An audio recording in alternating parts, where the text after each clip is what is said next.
Buenos días, iglesia bendecida, amada de Dios y más que vencedora.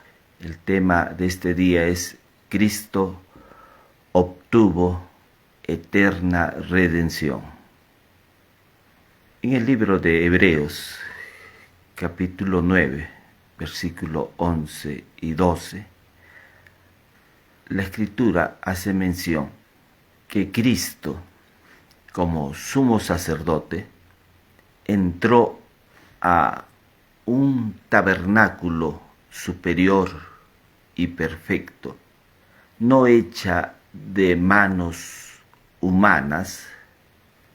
Él entró con su propia sangre, no la sangre de machos cabríos ni de becerros, sino con su propia sangre al lugar santísimo. Él entró una vez y para siempre, habiendo obtenido eterna redención. Eso es lo que menciona este pasaje de la Escritura del libro de Hebreos. Jesús obtuvo eterna redención.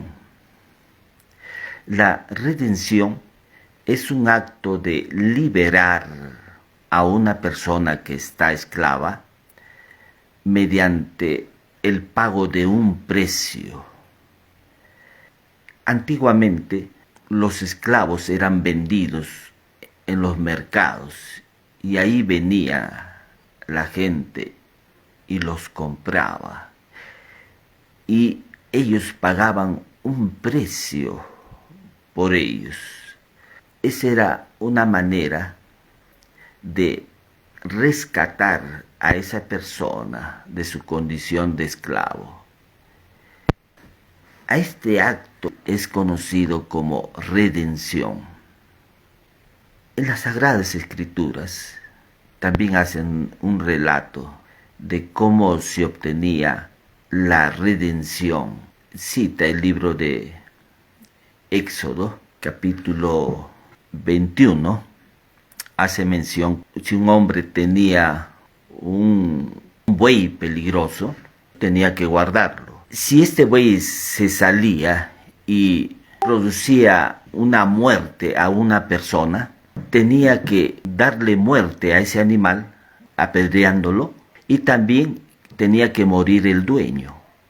Entonces, la ley también estipulaba que podía haber una forma de redimir a esa persona pagando un precio. Esto estaba ya estipulado en la misma ley, que si este buey producía la muerte de una persona, también tenía que morir el dueño de este buey. Y había solamente una manera de rescatar a este hombre de la muerte, y es pagando un precio. A este acto se llama redención.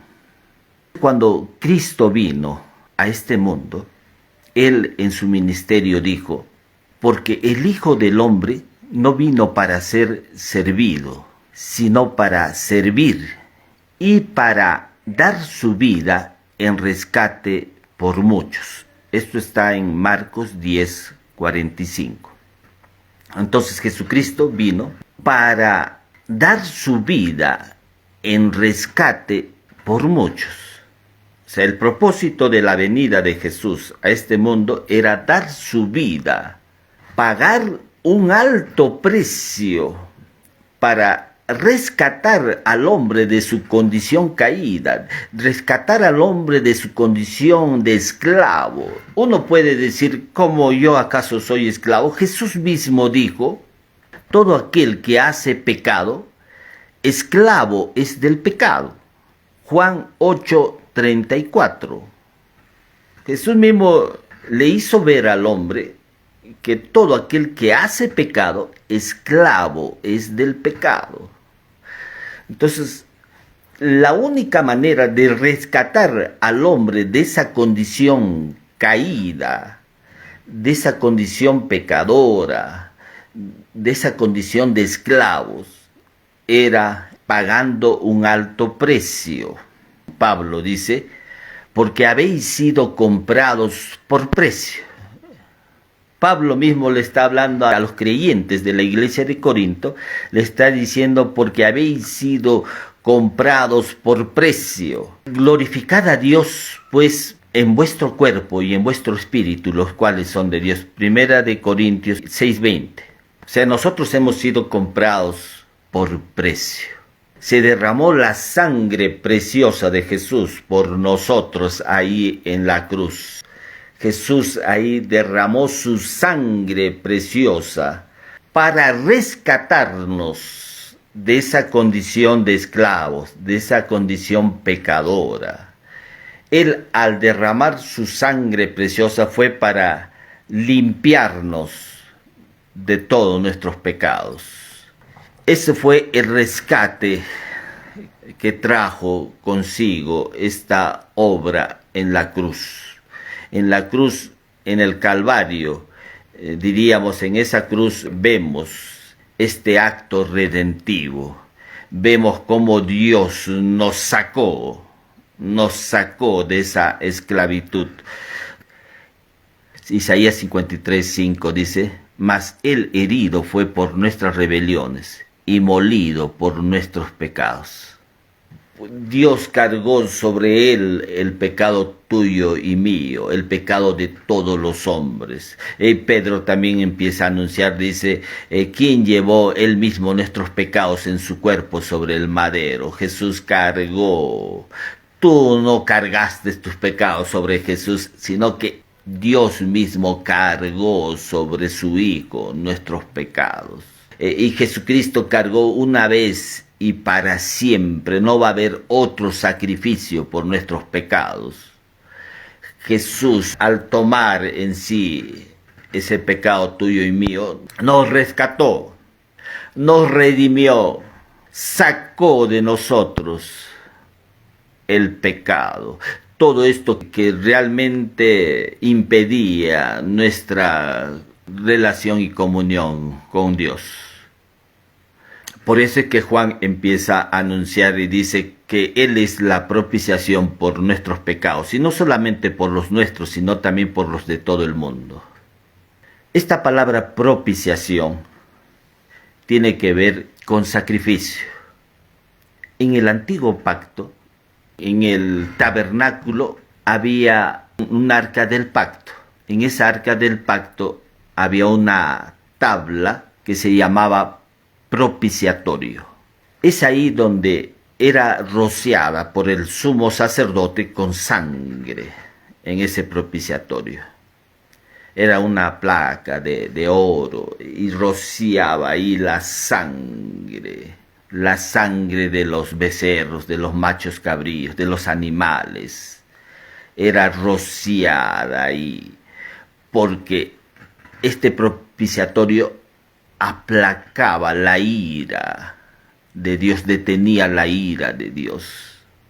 El juicio de Dios no venía, porque lo que impedía que se manifestara esa ira de Dios, ese juicio sobre los hombres, era este propiciatorio. Debajo del propiciatorio estaba la tabla de los 10 mandamientos, la vara de Aarón y el maná.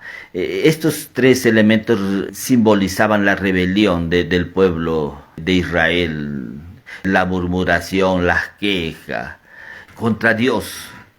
Lo que impedía que no se manifestara la ira de Dios sobre esta rebelión, sobre el pecado de los hombres, era el propiciatorio. El propiciatorio detenía, aplacaba la ira de Dios, porque en el propiciatorio se encontraba la sangre del Cordero. Juan está diciendo, y Él es la propiciación por nuestros pecados, y no solamente por los nuestros, sino por los de todo el mundo. Juan está viendo ahí, en esa expresión, él está viendo el sacrificio de Cristo. Juan está diciendo, el sacrificio de Cristo es el que ha detenido la ira de Dios sobre nosotros. Y es en ese sacrificio que Dios está mostrando su gracia para con nosotros. Es en ese sacrificio que Dios nos está mostrando el perdón de nuestros pecados. Gracias a ese propiciatorio, Dios ya lo ha hecho todo. Dios ya ha pagado un alto precio al derramar la sangre de su Hijo Jesucristo ahí en el Calvario. Lo que tenemos que hacer nosotros es solamente recibirlo. Tú tienes que recibir lo que Dios ya ha proveído a través del sacrificio de su Hijo Jesucristo. Tú tienes que tomarlo. Nosotros entramos a ese ámbito espiritual y tomamos lo que Dios ya ha proveído. Él ha proveído una redención eterna, un perdón de pecados que tú y yo estamos llamados solamente a tomarlo. Por eso es que Pablo dice, por gracia sois salvos por medio de la fe. Y esto no de vosotros, pues es don de Dios. Efesios 2:8. Dice, por gracia sois salvos. O sea, la gracia trajo esta redención eterna. La gracia trajo el perdón de nuestros pecados. Pero esto tú tienes que tomarlo. Dice, por gracia sois salvos por medio de la fe. O sea, por medio de la fe entramos a ese ámbito espiritual y tomamos y decimos, Señor, recibo mi salvación. Señor, recibo el perdón de mis pecados. Señor, recibo tu justicia. Tomamos por un acto de fe. La fe es el instrumento que nos permite ingresar y recibir lo que Dios ya ha proveído. Todos estamos llamados a usar la fe. Claro, nosotros inicialmente usamos la fe porque cuando nos humillamos ante Dios y le decimos, Señor, recibo tu salvación, tú estás usando la fe. Has visto realmente la obra de Cristo, has visto que Jesús ha pagado el precio de tus pecados y por creer en Jesucristo Dios te imparte, Dios te da la salvación y tú lo tomas por un acto de fe, te apropias y dices, sí, lo recibo, Jesús.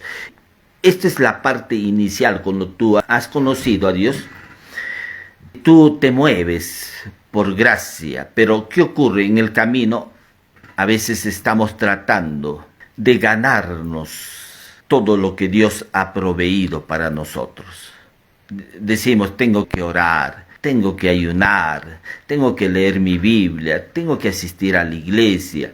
Y esas cosas nos hacen ver que tú estás relacionado con Dios sobre la base de lo que tú haces para Él.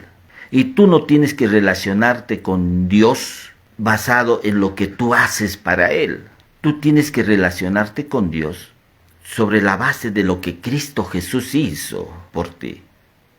La mayoría está tratando de hacer algo para Dios, cuando deberíamos ver lo que Cristo Jesús hizo por nosotros.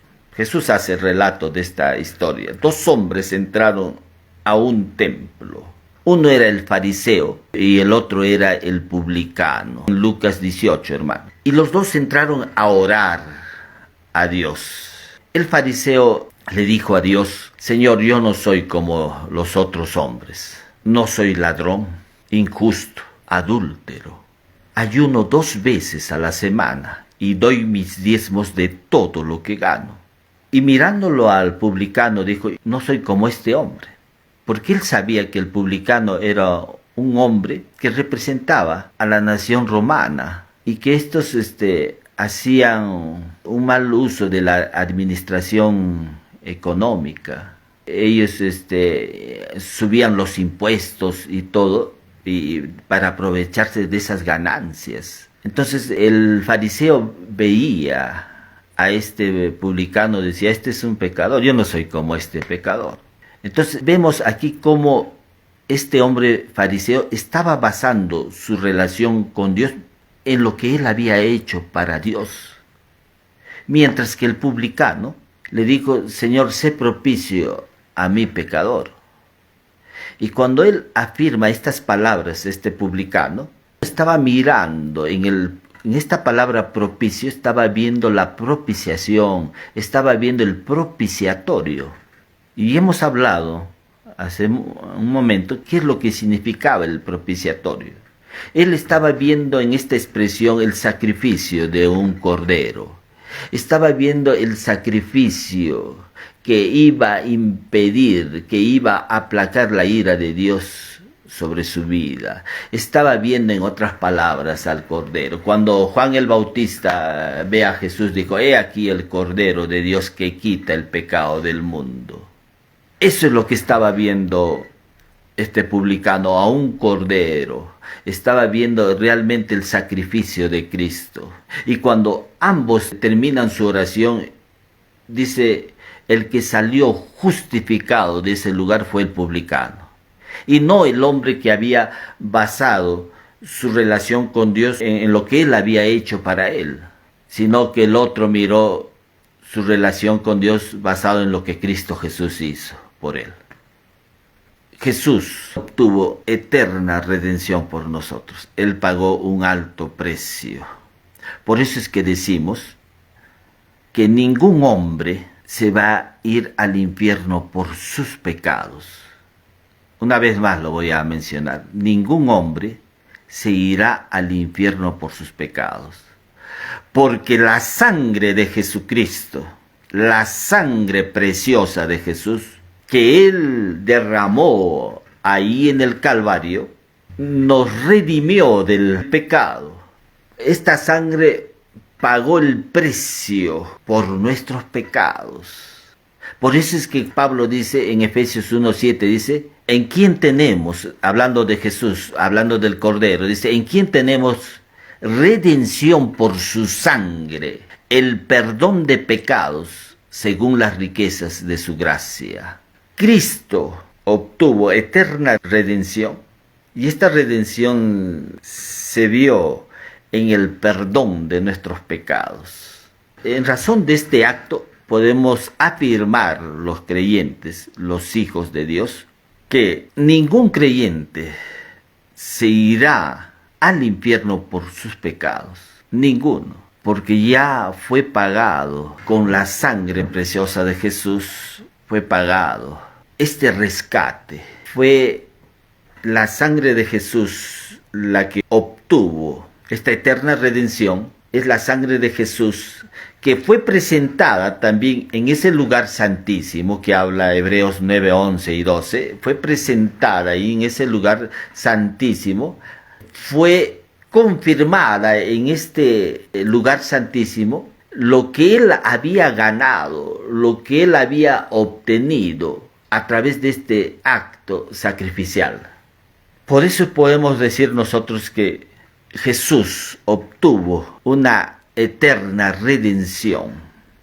Podemos afirmar que nuestra redención es eterna. Y algunos creyentes están pensando que cada vez que pecan se rompe su comunión y relación con Dios. Algunos están pensando de que cada vez que pecan, ese pecado los separa de Dios, que ese pecado los distancia de Dios. Algunos están pensando también que cada vez que pecan tienen que confesar ese pecado, apartarse de ese pecado y recibir el perdón de sus pecados. Cosa que eso no es bíblico. No es bíblico. Porque si así fuese, no habría sido necesario el sacrificio de Cristo. En Hebreos 10:12, pero Cristo, habiendo ofrecido una vez para siempre un solo sacrificio por los pecados. No va a haber otro sacrificio más por los pecados. No va a haber otro sacrificio más por los pecados. Fue un solo sacrificio y para siempre, dice la carta de Hebreos 10:12. Un solo sacrificio. No es que cada vez que tú pecas, otra vez tiene que Jesús derramar su sangre y redimirte de ese pecado. Fue un solo sacrificio y para siempre. Dice: en quien tenemos redención por su sangre, el perdón de pecados según las riquezas de su gracia, dice Pablo. Efesios 1:7. Ahí está hablando que el perdón de pecados es según gracia, no es según confesión. Pablo en ningún momento de sus cartas hace mención que el perdón de pecados sea por la confesión de pecados. Solamente es por creer en el Señor Jesucristo. Cuando tú crees en el Señor Jesucristo, tú recibes, en ese mismo momento recibes el perdón de tus pecados pasados, presentes y futuros. No va a haber otro sacrificio más. Y el perdón de pecados pasados, presentes y futuros. Algunos están diciendo, no, ¿cómo van a ser los pecados futuros? Cristo murió hace más de 2000 años, hermanos. Y nosotros estamos en ese tiempo, ¿no? Desde el sacrificio de Cristo estamos después de 2000 años. ¿Cómo se extiende este acto redentivo, este acto de gracia hacia el tiempo futuro? Entonces, el sacrificio de Jesús fue para el perdón de nuestros pecados pasados, presentes y futuros. Todos tus pecados han sido perdonados. Por eso Pablo también en Colosenses 2:13 dice, hace mención de que todos nuestros pecados han sido perdonados. Todos nuestros pecados han sido perdonados. El sacrificio de Cristo fue único y suficiente. No va a haber otro sacrificio más por nuestros pecados. No intentemos de ganarnos este perdón de pecados mediante nuestras acciones. No intentes ganarte esta salvación o el perdón de tus pecados mediante tu esfuerzo. Todo esto es un acto de gracia. Es un regalo de Dios para nosotros. Solamente por haber creído en el Señor Jesucristo, tú recibes la salvación. Recibes el perdón de tus pecados. Porque por gracia sois salvos, por medio de la fe. Y esto no de vosotros, no es tuyo, no es por tu esfuerzo, no es por lo que nosotros hagamos. Esto es un don de Dios, Efesios 2:8. Damos gracias nuevamente a Dios por este tiempo que me ha permitido presentar este mensaje esta mañana. Gracias, Papá Dios. Si por primera vez estás escuchando estas palabras y deseas recibir a Jesús en tu corazón, yo te invito a hacer una oración conmigo, ahí donde te encuentres. Repite conmigo: Señor Jesús, te doy gracias por que tú obtuviste por mí eterna redención. Me sacaste de la condición pecadora, de la esclavitud, del pecado, mediante tu sangre preciosa.